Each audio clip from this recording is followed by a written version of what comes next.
Chris Burns, and welcome to The Network, hard talk with a matrix of newsmakers. The headlines. In Spain's election campaign, Prime Minister Mariano Rajoy contends his center-right People's Party should be re-elected after returning the country to growth. Unemployment is at its lowest in 4 years, but still more than 21%. Painful EU-mandated budget cuts and a series of scandals have also hurt the government's popularity. Who will be the kingmaker with the far-left Podemos weakened and the centrist Ciudadanos on the rise? Rajoy is also facing a Catalan independence challenge. And could a weakened Rajoy, along with other top embattled European leaders, make it harder for the EU to show leadership at a critical time of multiple crises? Now, wired into this edition of The Network here at the European Parliament in Brussels, Lucía Abellán, Brussels-based correspondent for the newspaper El País. Karel Lanu, Chief Executive Officer of the Center for European Policy Studies, and Enrique Cerveto, Brussels-based correspondent for the newspaper ABC. Welcome to all of you. A question to all of you, starting with Lucía. Who will be the kingmaker after this election? Who do you think? Could it be Ciudadanos, Podemos, or the Socialists? The one that could form that coalition? Well, these elections are quite uncertain, since there are still 41% of voters who haven't decided who to vote. But I think Ciudadanos is the most likely to be the kingmaker, since they could also go into coalition either with the PP and also with the Socialists. Okay, Karel, where do you see that? You think so? I think the same, although it's extremely difficult to say. We know, for example, from the British elections a few months ago how difficult it is to rely on polls. So who knows, there will be a surprise result in 2 weeks. Yeah, Enrique, maybe do you think the Partido Popular could pull it off with a majority? Well, I don't think so. I think Ciudadanos is going to be the key of the next possible coalition in any case. And I was quite surprised to see how a political party born in Catalonia is going to change the Spanish politics at whole. Okay, so what impact could that have on Spanish and EU policy if we do see a generational change like that, at least with Ciudadanos? What impact could we see on a Spanish level, on a European level, Lucía? On European level, maybe we could try to have a bigger role in European politics, comparing to the one we've had in the last 4 years. But also there's a very important aspect here, which is that Brussels will ask for more cuts, for an adjustment of the budget of next year. So European politics care a lot in Spain. And would this reaffirm or perhaps or undermine this austerity drive by the EU, Karel? That depends on what will be the coalition, but the clear thing is from the previous, from this government, is that Spain was clearly the most successful child in the class of the European austerity program. They had a growth this year of 3%, say the best performing almost of all, of course, if we don't take into consideration Ireland, but from the southern European countries. So the expectation will be that they will continue this.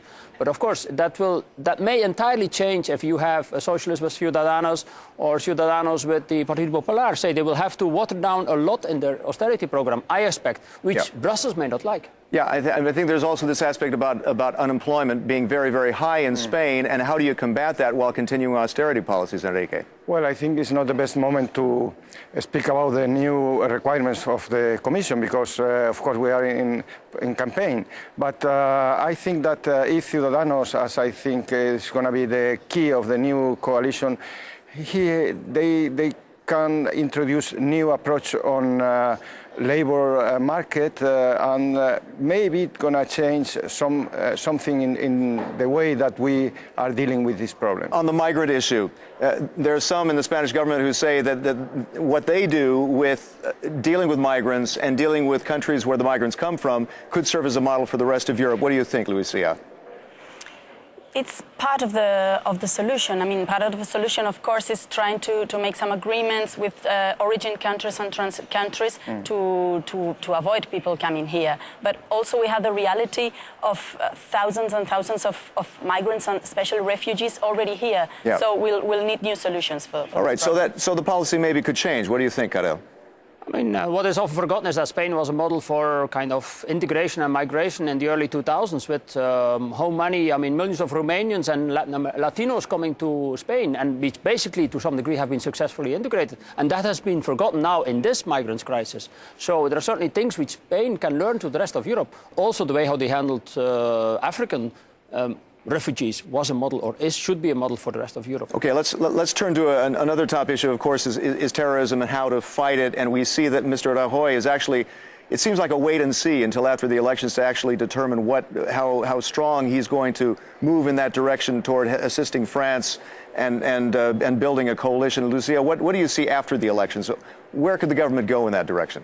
I think Spain is really well trained regarding terrorism because the country has suffered that for many years. Indeed. So their security forces are well trained. I think key here to avoid this so-called Islamic terrorism is to share information with other countries. Okay, but do you think, Enrique, do you think that the government really, the voters have the stomach to join some kind of a coalition, and this could involve, soldiers getting killed? I think this is a very electoral discussion because everybody remembers what happened in the Iraq war and how the left parties were against the role of Spain in the coalition with the Americans.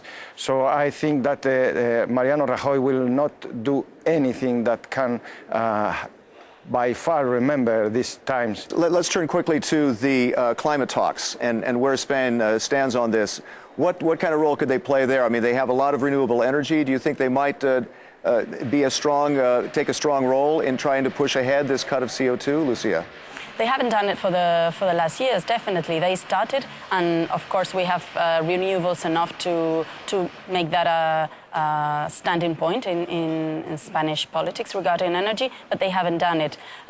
Hopefully it will be, this will be the path, since also the Commission is pushing hard for that. Okay, why haven't they done that?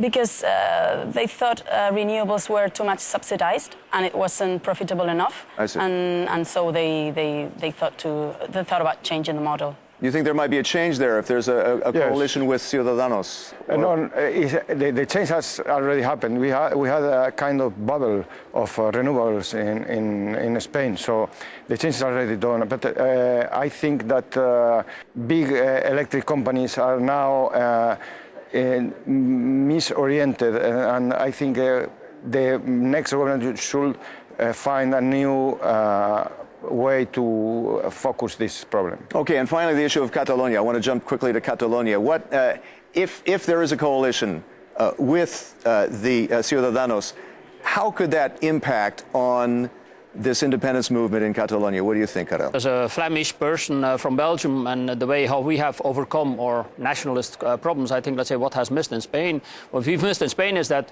Rajoy has been far too stubborn and not willing to talk, let's say, or not willing to speak openly, let's say, to mass, let's say, with the Catalans, rather refusing any conversations and forms of compromise. I think, let's say, if we have Ciudadanos in the government or kind of as a kingmaker, it could change this entirely. Could this bring down perhaps the tone of voice between the two sides to find a solution, Lucía?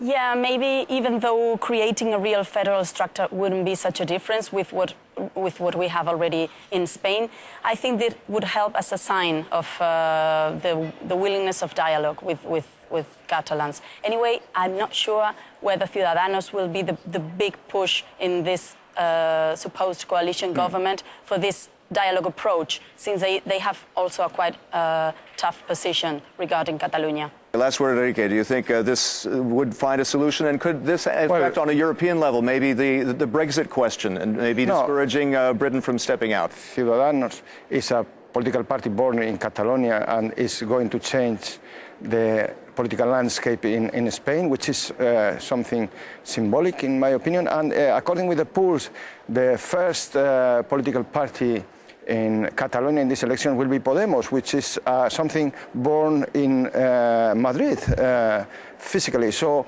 I think that somehow the links still existing. Let's find a way to make it in a dialogue mode. A lot of wild cards in this election. Thanks very much. I'd like to thank all of our guests, Lucía Abellán, Karel Lanu, and Enrique Cerbeto. I'm Chris Burns, and until next time, thanks for connecting with The Network.